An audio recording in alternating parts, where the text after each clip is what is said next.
साथियों नमस्कार। स्वागत है आपका आपके अपने चैनल पर। सेल बायोलॉजी कोशिका विज्ञान को पढ़ रहे हैं अपन, और इसी क्रम में अपना जो आज का टॉपिक है वो है गुणसूत्र। आपको अगर पिछले वीडियो में कुछ याद है तो अपन ने केंद्रक को पढ़ा था, और केंद्रक के जो 4 भाग थे उन 4 भाग में चौथा भाग क्या था? क्रोमेटिन जाल, क्रोमेटिन नेटवर्क। ध्यान से समझना, बहुत ही सरल टॉपिक है, आपके पॉइंट टू पॉइंट चीजें क्लियर हो जाएंगी। अच्छे सवाल आते हैं यहां से। ये जो क्रोमेटिन जाल है, इस जाल का रूपांतरण हो जाता है किसमें? क्रोमोसोम में। कब हो जाता है? जब कोशिका का विभाजन होना होता है। कोशिका के विभाजन के समय ये जो क्रोमेटिन जाल है जो कि किस में कन्वर्ट हो जाता है? क्रोमोसोम में गुणसूत्र में कन्वर्ट हो जाता है। तो आज अपन इसी गुणसूत्र को पढ़ेंगे। ये क्रोमेटिन जाल ही रहता है जब तक अंतरावस्था रहती है। आप सबको पता है कोशिका चक्र है, उसके अंदर ये तो है आपकी एम्प्रावस्था जहां विभाजन होगा, और बाकी अवस्थाएं हैं, G1 है, S है, G2 है। ये सारी की सारी अंतरावस्था है। इस पूरी अंतरावस्था के अंदर क्या रहता है? ये क्रोमेटिन जाल। जब प्रोफेज, मेटाफेज, एनाफेज और टीलोफेज इनसे गुजरता है ये, तो प्रोफेज में एंटर करता है, उसके बाद में किस में कन्वर्ट हो जाता है? ये क्रोमोसोम में कन्वर्ट हो जाता है। क्यों कन्वर्ट होता है, किस तरह से व्यवस्थित रहता है, उसकी भी सारी बातें अपन अभी आज इस वीडियो के अंदर पढ़ेंगे। बहुत सरल टॉपिक है। क्रोमोसोम की जहां तक बात करते हैं, गुणसूत्रों की जहां तक बात करते हैं, तो एक शब्द था खोज। किसने दिया था? आपको सबको पता है, स्ट्रासबर्गर। ठीक है।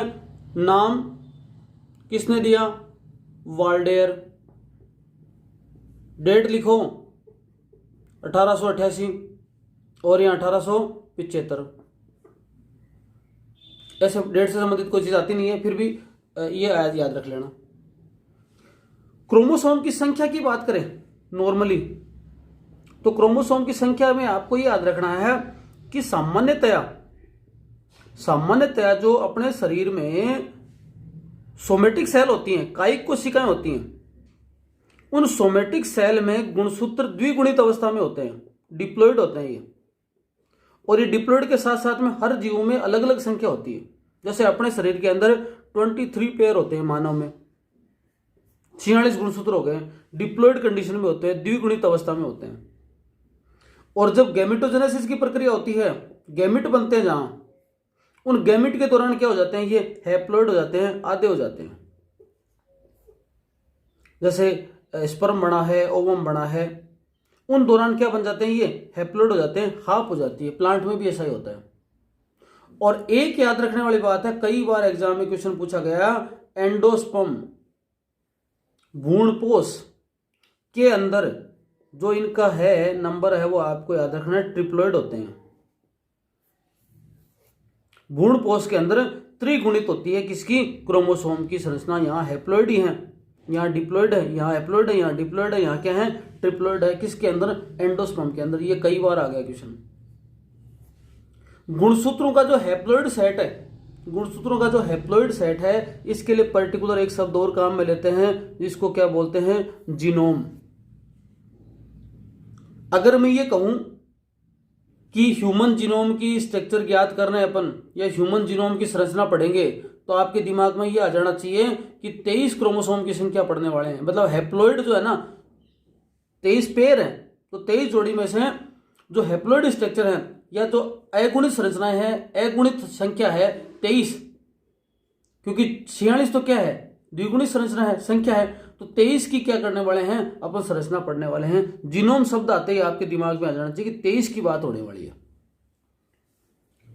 अब जो ये गुणसूत्र होते हैं, क्रोमोसोम होते हैं, जब कन्वर्ट हो जाते हैं किससे? क्रोमेटिन जाल से जब क्रोमोसोम कन्वर्ट हो जाते हैं, तो इनकी एक पर्टिकुलर आकृति बनती है, शेप बनती है। नॉर्मल क्या होता है? एक क्रोमोसोम की साधारणतः सीधी सीधी संरचना इस प्रकार से बनी। देखो, ये 2 क्रोमेटिन है, क्रोमोनिमेटा बोलते हैं, क्रोमोमियर, कभी नाम आएंगे आगे आगे। बीच का भाग है ये वाला, जिसको बोलते हैं सेंट्रोमियर। मतलब सेंट्रोमियर से दो लूप लाइक स्ट्रक्चर जुड़ी होती हैं और इसको मिलाकर क्रोमोसोम कहा। अब अगर ये जो सेंट्रोमियर है एकदम सेंटर में है, बीच में है दोनों भुजाओं के, इस कंडीशन को बोलते हैं मेटासेंट्रिक। ठीक है, और इसको फोल्ड करें ना, तो इसको फोल्ड करें तो इस प्रकार से स्ट्रक्चर हो जाएगी इसकी। जैसे ये भुजा है, ये वाली है, और बीच का सेंटर हो गया, और ये वाली ऐसे ऐसे हो जाएगी, तो वी की आकृति बन जाएगी मेटासेंट्रिक में। अगर इस प्रकार की स्थिति हो कि ये एक भुजा है, ये सेंट्रोमियर है, और दूसरी भुजा थोड़ी थोड़ी छोटी हो इसकी तुलना में, और इसको अगर डिजाइन करें इस प्रकार से, तो इसकी आकृति बन जाती है इस प्रकार से एल की आकृति। ये होता है सब मेटासेंट्रिक। सब मेटासेंट्रिक, मध्य केंद्र की, उपमध्य केंद्र की, हिंदी में लिखो तो। अगर क्रोमोसोम की एक भुजा जो है बहुत छोटी और दूसरी भुजा बड़ी है, ये वाली स्थिति हो, उसको बोलते हैं एक्रोसेंट्रिक। ठीक है, और अगर क्रोमोसोम के अंदर एक भुजा है ही नहीं और लास्ट के अंदर ये सेंट्रोमियर है, उसको बोलते हैं टीलोसेंट्रिक। तो चार प्रकार की क्रोमोसोम की आकृतियां बन जाती हैं। क्या? मेटासेंट्रिक है, सब मेटासेंट्रिक है, एक्रोसेंट्रिक है और टीलोसेंट्रिक है। इन आकृतियों का निर्धारण करता कौन है? इन आकृतियों का निर्धारण करता है कि जो क्रोमोसोम की भुजाएं हैं उनमें सेंट्रोमियर कहां है। अगर सेंट्रोमियर मध्य में है, मेटासेंट्रिक।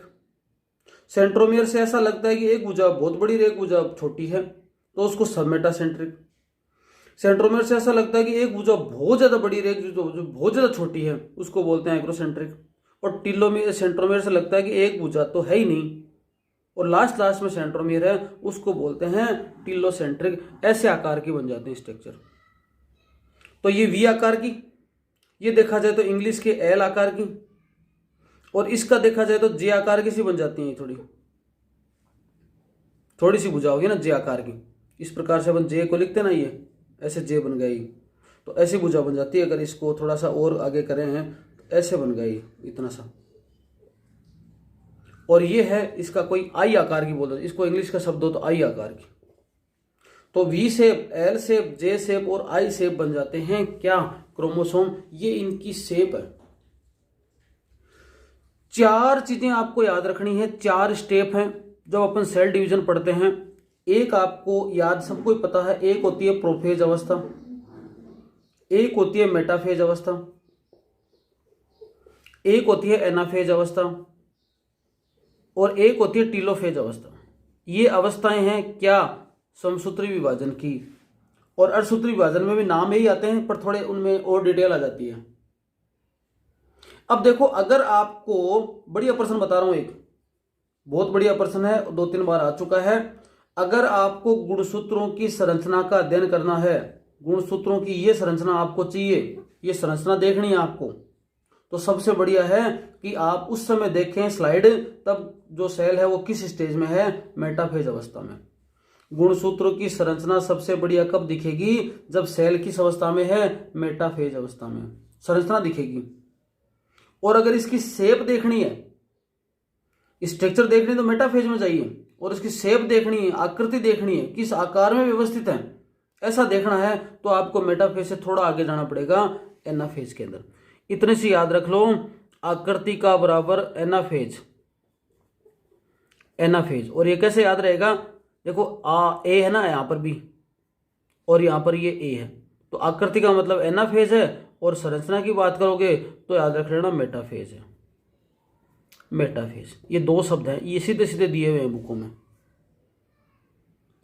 अगर साइज की बात करें, क्रोमोसोम की शेप हो गई, साइज हो गई, तो साइज की बात करें तो अलग अलग में अलग अलग कई बार मिलते हैं। आपको दो ही बातें याद रखनी हैं कि सबसे बड़े जो क्रोमोसोम है ना, वो हैं ट्राइलियम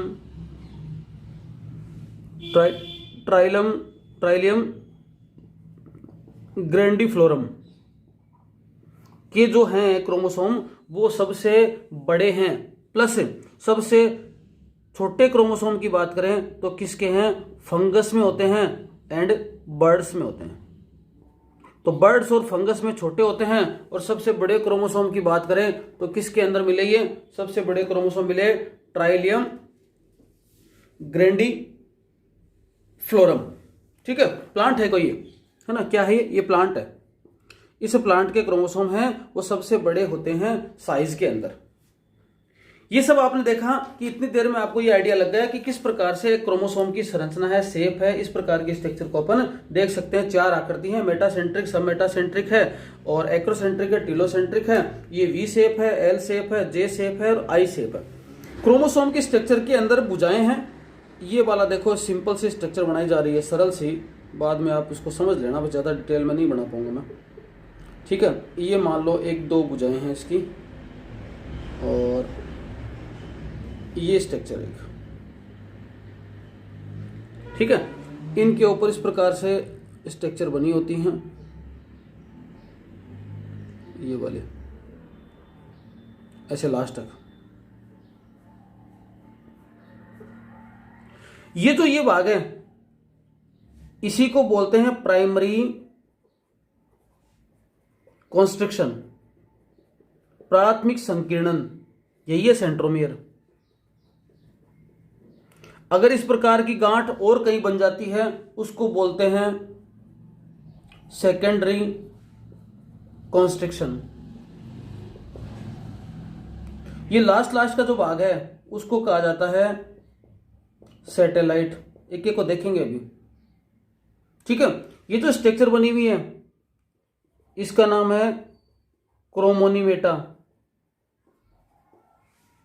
ठीक है। और क्रोमोनीमेटा के ऊपर जो ये स्ट्रक्चर बनी हुई है, दानेदार स्ट्रक्चर इस प्रकार से बनी हुई है, उसका नाम है क्रोमोमियर।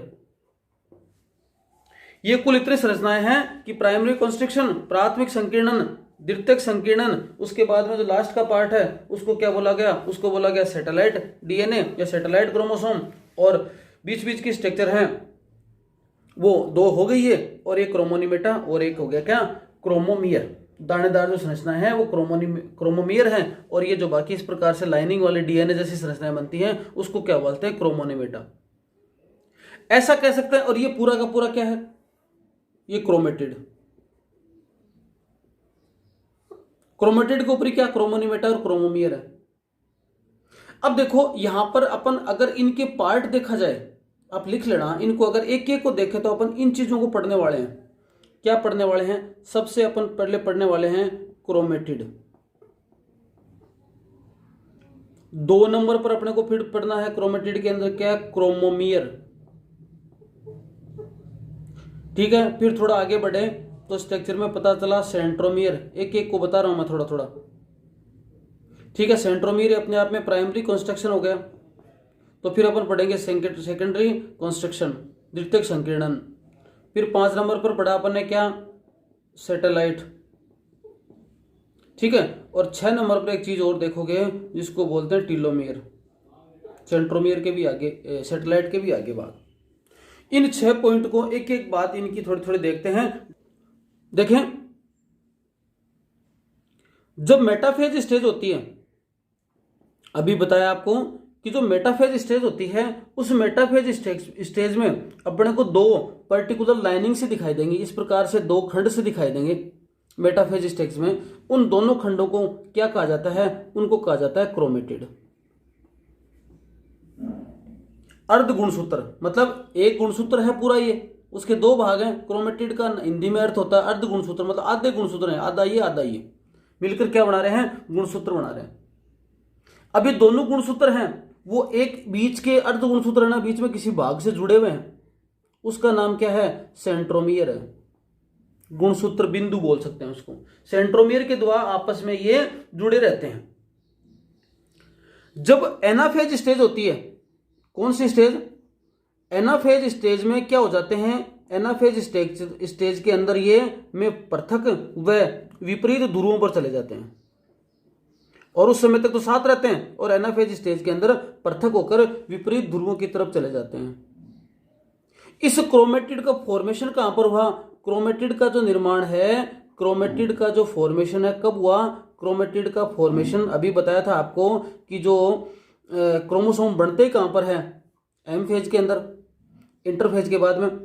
तो क्रोमेटिड का फॉर्मेशन है वो जो इंटरफेज है, अंतरावस्था है, इंटरफेज में हो जाता है। किसका निर्माण? क्रोमेटिड का फॉर्मेशन। और इंटरफेज के अंदर ये जो क्रोमेटिड है ना वो क्या हो जाता है? कोइल्ड हो जाता है, कुंडलित हो जाता है। इसे ही कुंडलित संरचना को क्या कहा जाता है? क्रोमोनीमेटा। कहने का मतलब जब जो क्रोमेटिन है या क्रोमेटिड है वो इंटरफेज स्टेज के अंदर, लास्ट के अंदर इंटरफेज स्टेज पहुंचती है और प्रोफेज में उसको जाना होता है, उस समय वो कुंडलित अवस्था में हो गया, थोड़ा गुणित अवस्था में हो गया, थोड़ा लिपट गया अपने ऊपर।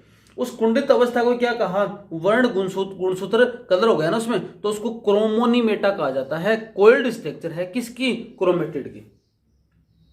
तो पूरे के पूरा जो क्रोमोनीमेटा है वही मिलकर क्या बना रहा है? क्रोमेटिड का फॉर्मेशन कर रहा है। इस क्रोमोनीमेटा के ऊपर देखा जाए कि ऐसे जो प्रोफेज इंटरफेज में तो हो गया ये क्रोमोनीमेटा, अब किस में जाएगा? जैसे इंटरफेज मैंने बताया था, यहां पर इंटरफेज जैसे पूरी हो जाती है, फिर एम फेज शुरू होती है। एम फेज की पहली प्रावस्था कौन सी है? प्रोफेज। तो जैसे ये क्रोमोनीमेटा प्रोफेज में पहुंचता है, तो प्रोफेज में पहुंचते ही ऐसा लिख लेना इसको कि प्रोफेज में पहुंचते ही ये जो क्रोमोनीमेटा है ना उसके ऊपर दाने दाने स्ट्रक्चर बन जाती हैं, डॉट लोड स्ट्रक्चर बन जाती हैं। उन डॉट लोड जो स्ट्रक्चर हैं जो किसके समान होती हैं? होमोलोगस टू जीन की होमोलोगस होती है, समझात होती है। उन डॉट लाइक स्ट्रक्चर को ही क्या कहा जाता है? उसको कहा जाता है क्रोमोमियर। कहने का मतलब एक गुणसूत्र है, उसके दो भाग हो जाते हैं, दोनों भागों क्या कहते हैं? क्रोमेटिड। ये संरचनाएं बन जाती हैं किसमें? आपके इंटरफेज में। और फिर इसमें एक धागेनुमा संरचना बन जाती है, कोइल्ड हो जाती हैं, उसको क्रोमोनीमेटा कहते हैं। और इन क्रोमोनीमेटा पर dot dot dot like structure बन जाती हैं। उन डॉट लाइक स्ट्रक्चर को क्या कहा जाता है? क्रोमोमियर कहा जाता है, जो किसके होमोलोगस हैं? जीन के होमोलोगस हैं। फिर सेंट्रोमियर, ये एक बात तो यही होगी कि जो क्रोमेटिड है, दो क्रोमेटिड हैं, वो आपस में जिस बिंदु के द्वारा जुड़े होते हैं उनको प्राइमरी कंस्ट्रक्शन या सेंट्रोमियर कहा जाता है। अब देखो ये वाली स्ट्रक्चर है। अब गुणसूत्र को जब दो भागों में बांटना होता है, तो जब इसके साथ बांटने के लिए आपको मैंने बताया था, जब पढ़ाया था आपको क्या? सेंट्रोमियर, सॉरी आपको पढ़ाया था क्या? आपके तारक काय, सेंट्रोसोम, तारक काय पढ़ाया था। तो तारक काय से दो बनते हैं क्या? दो बनते हैं तारक केंद्र। और तारक केंद्र जो बनते हैं ना, ये तारक केंद्र जो बनते हैं वो तारक केंद्र किससे जुड़ते हैं? तारक केंद्र बनाते हैं आपके तर्कु तंतु का निर्माण। इस प्रकार से तर्कु तंतु बनते हैं और ये तर्कु तंतु जाकर इससे जुड़ते हैं, इस वाले भाग से जुड़ते हैं तर्कु तंतु। तो यहाँ पर कोई तो चीज होगी ना पकड़ने के लिए। आप अपने जो अपना गेट है ना, आपके कमरे का जो गेट है, अगर आप उसको बंद करना चाहते हो तो यहाँ पर कोई ना कोई तो होगा ना पकड़ने के लिए। कोई स्ट्रक्चर होती है, उसको पकड़ कर क्या करते हैं? अपन गेट को खोल लेते हैं, बंद कर लेते हैं। तो ऐसे जब ये आएंगे क्या? स्पिंडल फाइबर किससे बने? सेंट्रियोल से। सेंट्रियोल कहां से आया था? सेंट्रोसोम से। तो सेंट्रोसोम का जो सेंट्रियोल है, तारक काय का जो तारक केंद्र है, उसने क्या बनाया? तर्कु तंतु बनाए। और ये तर्कु तंतु जाकर किससे जुड़ेंगे? गुणसूत्र के सेंट्रोमियर से जुड़ेंगे। लेकिन सेंट्रोमियर पर वो संरचना जिसके पास जाकर जुड़ते हैं, जिससे जुड़ते हैं, वो यहाँ पर एक डॉट लाइक स्ट्रक्चर पाई जाती है, एक कुंडी नुमा संरचना होती है, जिसको पकड़ लेते हैं, भाई अलग करना है मेरे को, इस कुंडी जैसी संरचना को पकड़ के अलग करना है। इसका क्या नाम है? इसका नाम याद रखोगे काइनेटोकोर। आप ही याद रख सकते हो कि काइनेटोकोर वैसी ऐसी संरचना है जो कहां पाई जाती है? जो सेंट्रोमियर पर पाई जाती है, प्रोटीन की बड़ी संरचना। सेंट्रोमियर पर प्रोटीन की बड़ी ऐसी संरचना जिसके द्वारा स्पिंडल फाइबर जुड़ते हैं, उसे क्या कहते हैं? उसे कहते हैं काइनेटोकोर। दोबारा समझो कि काइनेटोकोर वो संरचना है जो कहां पाई जाती है? सेंट्रोमियर पर या प्राइमरी कंस्ट्रक्शन पर। इसका काम क्या है? इस संरचना का काम है कि जब विभाजन होना होगा सेल डिवीजन के समय जो स्पिंडल फाइबर हैं, तर्कु तंतु, जो कहां से बने हैं? सेंट्रियोल से। सेंट्रियोल कहां से बना है? सेंट्रोसोम से। उस स्पिंडल फाइबर से जोड़ने वाली जो संरचना है सेंट्रोमियर को, वो संरचना कहलाती है काइनेटोकोर। तो काइनेटोकोर पाया कहां जाता है? सेंट्रोमियर पर पाया जाता है। आगे उसके बाद में कई बार इस प्रकार की संरचना, सेंट्रोमियर की ऐसी संरचना एक और पाई जाती है, उसको बोलते हैं सेकेंडरी कंस्ट्रक्शन।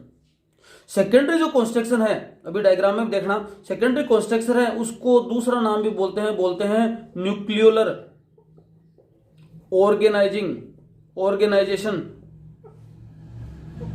क्रोमोसोम या सेंटर।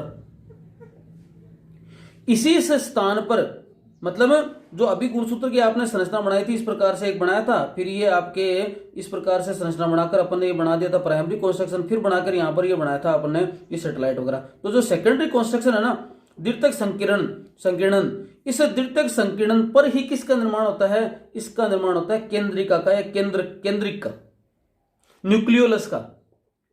तो न्यूक्लियोलस का निर्माण कैसे होता है? न्यूक्लियोलस का निर्माण होता है कि जो गुणसूत्र का द्वितीयक संकीर्णन है वो क्या करता है, उसके ऊपर एक सेंटर पाया जाता है जिसको बोलते हैं न्यूक्लियर ऑर्गेनाइजेशन सेंटर। उस सेंटर के ऊपर क्या होता है, ये निर्माण होता है। और ये सब जगह नहीं हो जाता। अब तो आप तो कहोगे कि सर 46 क्रोमोसोम, तो 46 क्रोमोसोम पर 23 जोड़ी क्रोमोसोम, 23 जोड़ी जगह होते हैं क्या? ना, केवल और केवल एक पेयर क्रोमोसोम पर, है ना। ये एक पेयर कौन सा होता है, ये अलग अलग चीजों पर निर्धारित करता है। तो एक पेयर क्रोमोसोम में एक जोड़ी क्रोमोसोम पर ऐसी जगह होती है जहां पर सेकेंडरी कंस्ट्रक्शन पाया जाता है, जिसके अंदर केंद्रिका का निर्माण होता है। एक जोड़ी जगह होती है। इस प्रकार से स्ट्रक्चर क्या बन गई? ये बन गया केंद्रिक का फॉर्मेशन हो गया, न्यूक्लियोलस का फॉर्मेशन हो गया। आगे और क्या बचा? फिर इतनी चीजें आ गई, थोड़ा सा यही देख लेते हैं। आगे क्या बचा? आगे बचा आपका सैटेलाइट। तो सैटेलाइट जो है भाग, उसको क्या बोल सकते हैं? सेट भी बोल सकते हैं, ठीक है, सेट क्रोमोसोम भी बोल सकते हैं। और क्या है इसका? सीधी सीधी एक लाइन याद रख लो, upper part of secondary construction. मतलब जो कोई चीज दूर होती है ना, उसको अपन सैटेलाइट से देखते हैं, दूरबीन से देखते हैं।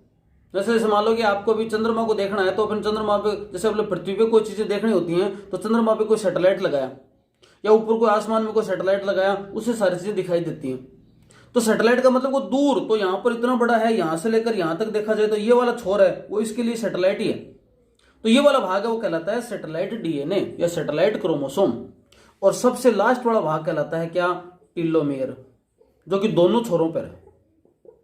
दोनों छोर का लास्ट भाग क्या कहलाता है?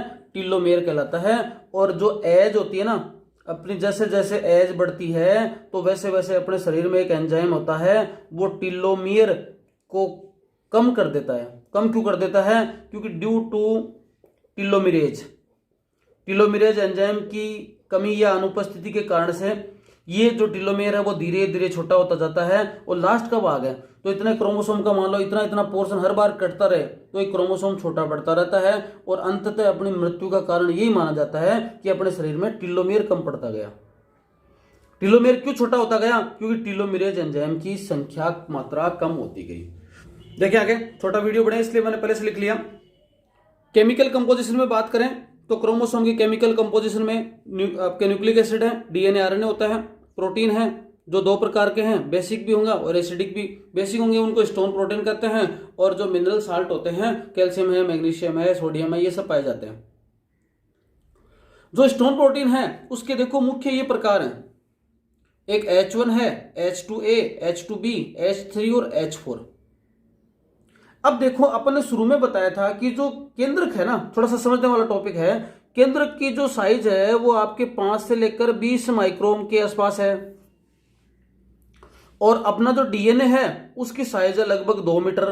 तो 2 मीटर का डीएनए इतनी सी जगह में फंसाना है, इतनी सी जगह में आना चाहिए, तो उसके लिए डीएनए की पैकिंग करनी पड़ती है। और डीएनए की पैकिंग करने के लिए जो बेसिक और स्टोन प्रोटीन है वो काम आते हैं। वो काम इसलिए आते हैं कि डीएनए के ऊपर, खुद के ऊपर कैसा आवेश होता है? ऋणावेश। ऋणावेश क्यों होता है? कि आपने जो इसका फॉस्फेट ग्रुप देखा होगा, इस प्रकार की उसकी स्ट्रक्चर है, तो फॉस्फेट ग्रुप के ऊपर ऋणावेश के कारण से डीएनए के ऊपर ऋणावेश होता है। तो ऋणावेश को अगर आपको पैक करना है तो आपको धनावेश देना पड़ेगा। और धनावेश कहां से मिलेगा? एक प्रोटीन से मिलेगा। प्रोटीन का नाम क्या है? हिस्टोन प्रोटीन है।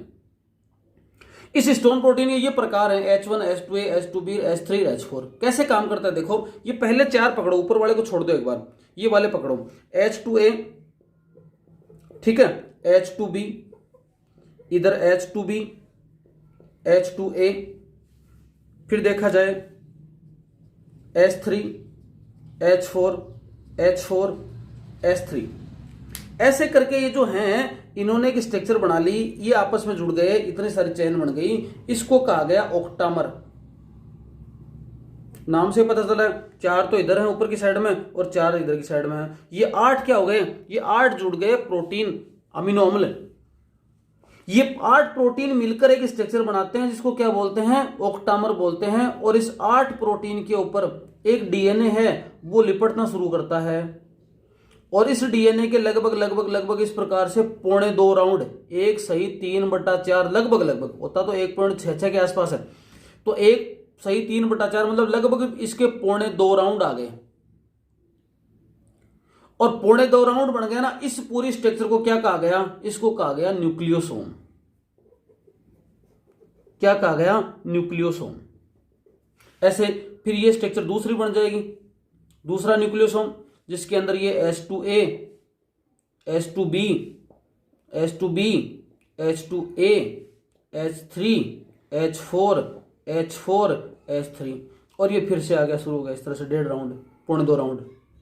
ये दूसरा न्यूक्लियोसोम, ठीक है। ये एक न्यूक्लियोसोम, ये एक न्यूक्लियोसोम। अब जब यहां से शुरू किया ना इसने जुड़ना, यहां से लेकर यहां तक है ना, यहां तक जो अगला न्यूक्लियोसोम नहीं पकड़ा, यहां तक इसके ऊपर 200 नाइट्रोजन बेस हैं।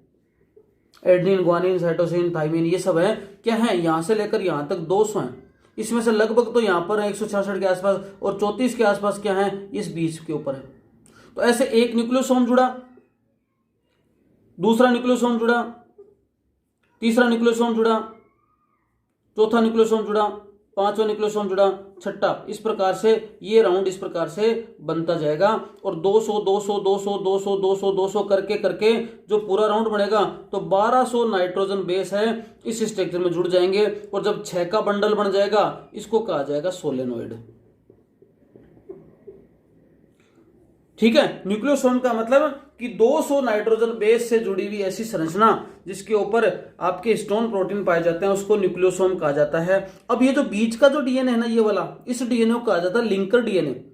अब ये भी ज्यादा स्थान ना घेरे और इसमें भी प्रॉपर पैकिंग होती रहे, इसके लिए बीच वाले जो स्थान है ना, उस बीच वाले स्थान पर भी एक जो है वो जुड़ जाता है, क्या, प्रोटीन, और उस प्रोटीन का नाम है H1। तो H1 को अपन क्या कह सकते हैं, लिंकर हिस्टोन प्रोटीन भी कह सकते हैं।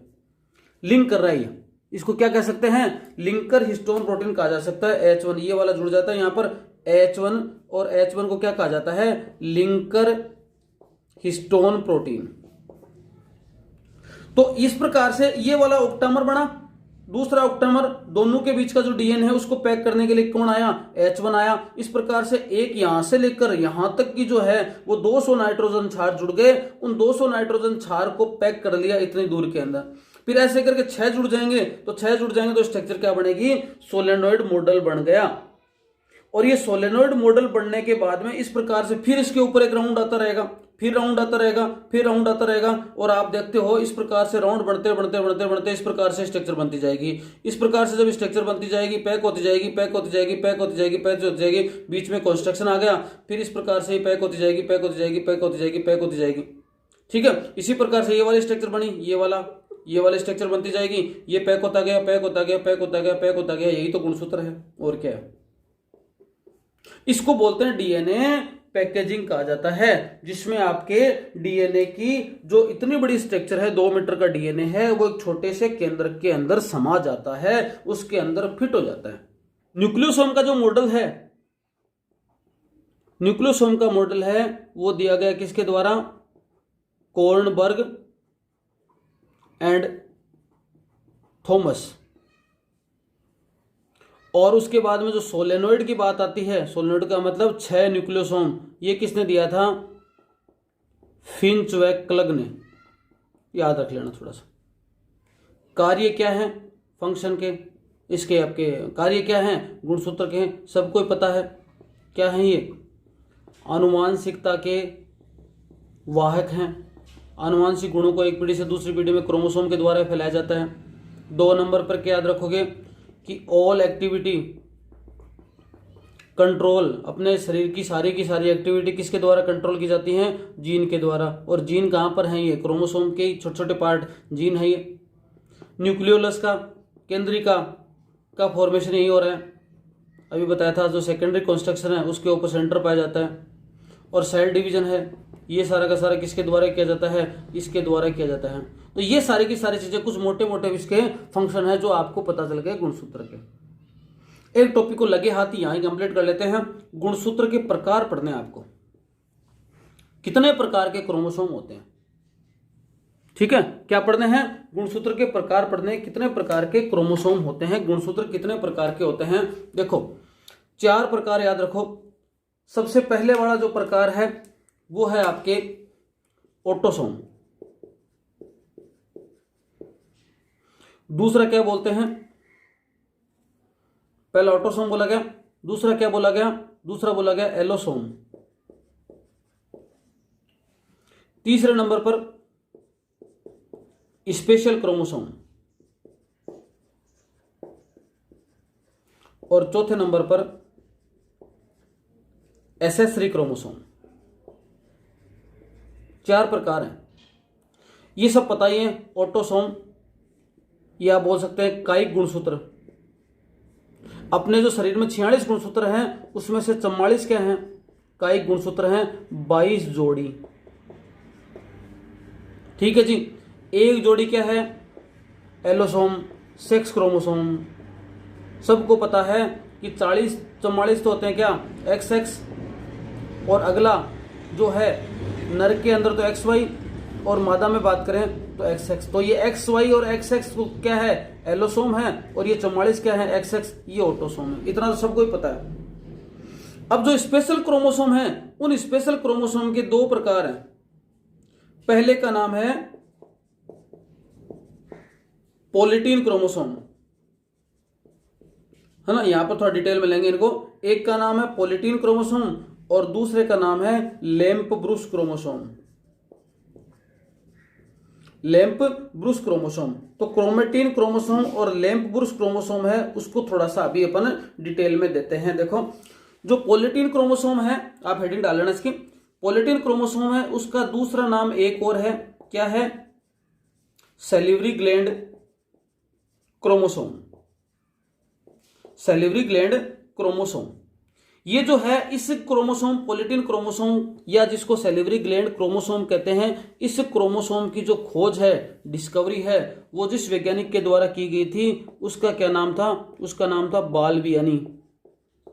बालबियानी ने पॉलीटीन क्रोमोसोम की खोज करी थी और इसका जो नाम है पॉलीटीन किसने दिया था? ये दिया था कोलर ने। खोज किसने करी थी? किसने करी थी? पॉलीटीन ने। ठीक है, और नाम किसने दिया? कोलर ने दिया।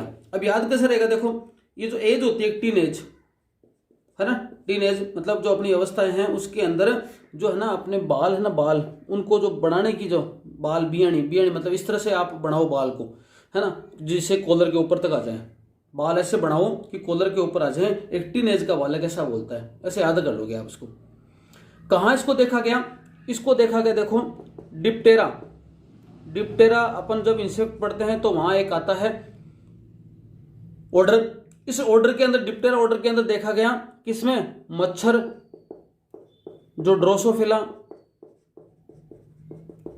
है ना, एको कायरोनोमस, इनकी सबकी सैलिवरी ग्लैंड में, इन सब जीवों की सैलिवरी ग्लैंड में देखा गया क्या कि ये इस प्रकार की स्ट्रक्चर पाई जाती है जिसको क्या कहते हैं? आपके नाम दिया गया पॉलीटीन क्रोमोसोम है, सैलिवरी ग्लैंड में पाया जाता है, इसलिए सैलिवरी ग्लैंड क्रोमोसोम नाम दिया गया। इसके अंदर क्या होता है कि जो क्रोमेटिड है ना, इस क्रोमोसोम के अंदर जो क्रोमेटिड है ना, वो क्रोमेटिड बहुत सारे आपस में जुड़ जाते हैं। डीएनए की अधिकता के कारण से बहुत सारे क्रोमोसोम जुड़ जाते हैं और इसमें एक घटना हो जाती है जिसको बोलते हैं एंडो रीडुप्लीकेशन। एंडो रीडुप्लीकेशन, है ना। इस एंडो रीडुप्लीकेशन अंतः पुनः द्विगुण, एंडो का मतलब अंतः, री का मतलब पुनः, डुप्लीकेशन का मतलब द्विगुणन। तो अंतः पुनः द्विगुणन की प्रक्रिया के कारण से इसमें लगातार क्या बढ़ते रहते हैं? इसमें लगातार बढ़ते रहते हैं क्रोमेटिड्स। तो एंडो रीडुप्लीकेशन प्रोसेस के द्वारा जो क्रोमेटिन बढ़ते गए ना, लगातार बढ़ते गए क्रोमेटिड, उस प्रक्रिया को कहा पॉलीटिनी। क्या कहा? मतलब पॉली का मतलब बहुगुणन, है ना। तो ऐसे प्रक्रिया को कहा जाता है पॉलीटिनी और इसी के कारण से इसका नाम क्या रख दिया? पॉलीटीन क्रोमोसोम कहा जाता है। तो इसका मतलब इतना ही ज्यादा गुणन हो गया, इतना ज्यादा ये बहुगुणन हो गया इसका कि यहां पर जो है माइटोसिस संभव ही नहीं है, इतना ज्यादा कॉम्पैक्ट हो गई। तो इन जो क्रोमोसोम है ना, इन क्रोमोसोम का जहां जहां पाया जाता है, ये जो क्रोमोसोम जहां जहां पाया जाता है उन सेल के अंदर क्या नहीं होता, माइटोसिस नहीं होता, क्योंकि इतना ज्यादा क्या हो गए, ये कॉम्पैक्ट हो गए, पॉलीटिनी हो गए। अब जब और देखा गया ना इनकी स्ट्रक्चर और किस प्रकार से नजर आती है, तो इसमें देखा गया कि जैसे मान लो लड़कियां जो पफ बनाती है ना, कई कई पर बाल होते हैं इस प्रकार से, वो अगर जुड़ा सा बनाती हैं इस प्रकार से, ये वाले स्ट्रक्चर इस प्रकार से पफ जैसी स्ट्रक्चर बन जाती है इनमें। तो ऐसी स्ट्रक्चर जो बनती है ना, उसी को क्या कहा जाता है, ये पॉलीटीन क्रोमोसोम कहा जाता है। इसको और ज्यादा डिटेल में अगर जब गए ना तो पता चला कि इस प्रकार से स्ट्रक्चर बन जाती है, इस प्रकार से स्ट्रक्चर, ये वाली जो है ना, ये क्रोमोसोम की स्ट्रक्चर इस प्रकार से बन जाती है, इसको बोलते हैं पफ।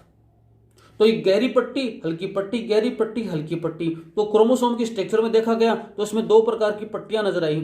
एक नजर आई क्या, गहरी पट्टी, और दूसरी नजर क्या आई, हल्की पट्टी। तो ऐसा लिख सकते हो आप कि इनमें गहरी व हल्की पट्टियां मिलती हैं, और इन गहरी व हल्की पट्टियों पर कहीं कहीं पर फुले हुए भाग मिलते हैं, कहीं कहीं पर फुले हुए भाग मिलते हैं। मैं बोलूं उस तरह से लिख लिया करो कई बार, तो उन फुले हुए भाग को क्या कहा जाता है, पफ कहा जाता है। और अगर गहरी और हल्की पट्टियों पर कहीं कहीं फुले हुए भाग मिल गए इस प्रकार से, इनके बीचों बीच में इस प्रकार से भाग मिल गए, तो उस फुले हुए भाग में थोड़ी सी हल्कापन होता है, इसलिए वहां पर क्या हो सकता है, mRNA का निर्माण हो जाता है। ठीक है, वहां पर mRNA का फॉर्मेशन हो जाता है। ये किसके बारे में जाना आपने, ये जाना आपने क्या, पॉलीटीन क्रोमोसोम के बारे में। पॉलीटीन क्रोमोसोम के बाद में एक क्रोमोसोम और है, स्पेशल क्रोमोसोम, उसका क्या नाम है, उसका नाम है lamp Bruce chromosome. Lamp Bruce chromosome, खोज रुकर्ट, है ना, रुकर्ट। कई बार आप किसी काम से कहीं जा रहे होते ना, कब, 1892 में, मैं पूरा बताता हूं अभी। शार्क फिश है, शार्क फिश के उस साइड में, उसको तो सैलिवरी ग्लैंड में देखा था, यहां पर किस में देखा, उस साइड के अंदर, अंडाणु में। ठीक है, तो याद कैसे करोगे, देखो कई बार अपन कहीं जा रहे होते हैं, जल्दीबाजी में होते हैं, है ना, तो किसी ने कह दिया कि शार्प टाइम पे आ जाना, शार्प को याद रख लो, शार्क यहां से कि शार्प इतने बजे मिल जाऊंगा, तो इसने कहा कि शार्प मेरे को 18:92 पे, जो भी एक याद रख लेना कि शार्प मेरे को इतने बजे मिल जाना। ठीक है, तो उसने कहा कि बिल्कुल मिल जाऊंगा, बस थोड़ा सा रुक जाओ, रुको थोड़ा सा रुको, ब्रश कर लेता हूं, तो रुको ब्रश कर लेता हूं, इतने बजे मिल जाऊंगा। तो शार्प ऐसे याद रखना, शार्क इस टाइम पे मिल जाऊंगा, लेकिन थोड़ा रुक जाना, ब्रश करके आता हूं। ठीक है, तो इसकी शेप जो होती है वो कैसी होती है, ब्रश लाइक होती है, ब्रश के समान। आपने लेब के अंदर अगर काम किया होता है तो लेब के अंदर इस प्रकार से देखो एक ऐसी स्ट्रक्चर होती है जिससे अपन परख नली वगैरह को साफ करते थे, इस प्रकार से ऐसे उसके ऊपर ऐसे धागे से होते थे, जिससे अपन परख नली के अंदर डालकर ये इसको टेस्ट ट्यूब में डालकर टेस्ट ट्यूब को साफ कर लिया करते थे। ये ब्रश लाइक इसकी क्या होती है, स्ट्रक्चर होती है। कहां मिला, और ज्यादा डिटेल में बढ़े तो जब प्राइमरी oocyte होता है, प्राथमिक अंडाणु जो बना, उसके केंद्रक में, इसके केंद्रक में जब आपके अर्धसूत्री विभाजन की जो अवस्थाएं चलती हैं, उन अवस्थाओं के अंदर एक अवस्था होती है डिप्लोटीन, है ना। तो डिप्लोटीन अवस्था के अंदर इसको देखा गया, डिप्लोटीन स्टेज के अंदर इसको देखा गया, किस, इस क्रोमोसोम को, लैम्प ब्रूस क्रोमोसोम को। तो ज्यादातर कहां मिली है, स्पर्मेटोसाइट में तथा एसिटाबुलेरिया के जाइंट न्यूक्लियस में इसको देखा गया, वहां पर ये प्रेजेंट थी, वहां पर ये पाई गई। ठीक है, एसिटाबुलेरिया और शुक्राणु कोशिका, इसके अंदर भी ये मिलती है, बाकी इसको खोजा यहीं गया था। यहां भी देखा गया इसको कि जो स्पर्मेटोसाइट्स हैं और जो एसिटाबुलेरिया है, उनकी एसिटाबुलेरिया क्या है, एक सवाल है। इसके जो जाइंट न्यूक्लियस से क्रोमोसोम है, प्लांट हैं, उनके अंदर भी ये मिलता है ऐसा क्रोमोसोम जिसकी स्ट्रक्चर ब्रश के लायक होती है, ब्रश के समान संरचनाएं होती है। कई बार देखा गया, कई बार ऐसी स्ट्रक्चर भी आई कि इन दोनों जो क्रोमोसोम हैं उसके अलावा भी सेल में कुछ और क्रोमोसोम पाए जाते हैं, उनको क्या कहा गया, उनको क्या, एसेसरी क्रोमोसोम। चौथे नंबर का, या बी क्रोमोसोम 4 नंबर का। 3 थे ना अपने, 4 अभी पढ़े थे ना प्रकार, तो चौथा प्रकार ही होगा।